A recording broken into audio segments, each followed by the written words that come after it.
இந்த பொங்கல் பண்டிகையை ஒட்டி சிவகார்த்திகேயன் நடிப்பில் அயலான், தனுஷ் நடிப்பில் கேப்டன் மில்லர், அருண் விஜய் நடிப்பில் மிஷன் சாப்டர் 1, விஜய் சேதுபதியின் மெரி கிறிஸ்மஸ் ஆகிய படங்கள் தமிழில் நேரடியாகவும், தெலுங்கில் மகேஷ் பாபுவின் குண்டூர் காரம், புதுமுக நடிகரான தேஜா சஜ்ஜாவின் ஹனுமன் ஆகிய படங்கள் திரைக்கு வந்திருந்தன.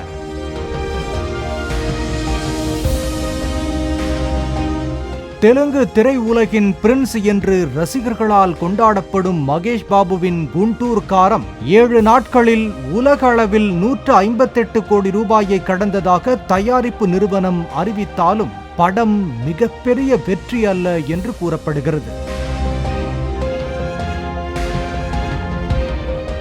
அற்புதமான கிராபிக்ஸுடன் 20 கோடி ரூபாய் பட்ஜெட்டில் உருவான அனுமன் படம் பக்தர்களின் பலம் கை கொடுத்ததால் 130 கோடி ரூபாயை தாண்டி உலகம் முழுவதும் வசூலில் பட்டையை கிளப்பி வருவதாக கூறப்படுகிறது. குடும்ப ரசிகர்களை தக்க வைத்துக் கொள்வதற்காக மெனக்கெடும் நாயகர்களின் ஒருவரான சிவகார்த்திகேயனின் அயலான் படம் தமிழகத்தில் அதிக திரையரங்குகளில் வெளியானது. அயலான் 7 நாட்களில் உலகம் முழுவதும் 65 கோடி ரூபாயை வசூலித்திருப்பதாக தகவல் வெளியாகியுள்ளது. கேப்டன் மில்லர் படத்தில் தனுஷுடன் கன்னட சக்கரவர்த்தி சிவராஜ்குமார் நடித்திருந்ததால் கர்நாடகாவில் மட்டும் 900 திரையரங்குகளிலும், தமிழகத்தில் 300க்கும் அதிகமான திரையரங்குகளிலும் இந்த படம் வெளியானது.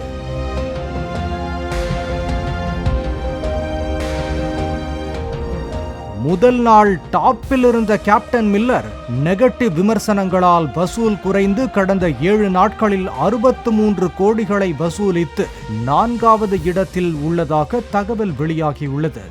ஆனால் தனுஷ் ரசிகர்களோ வசூல் 80 கோடிகளை தாண்டிவிட்டதாக எக்ஸ் தளத்தில் கொண்டாடி வருகின்றனர்.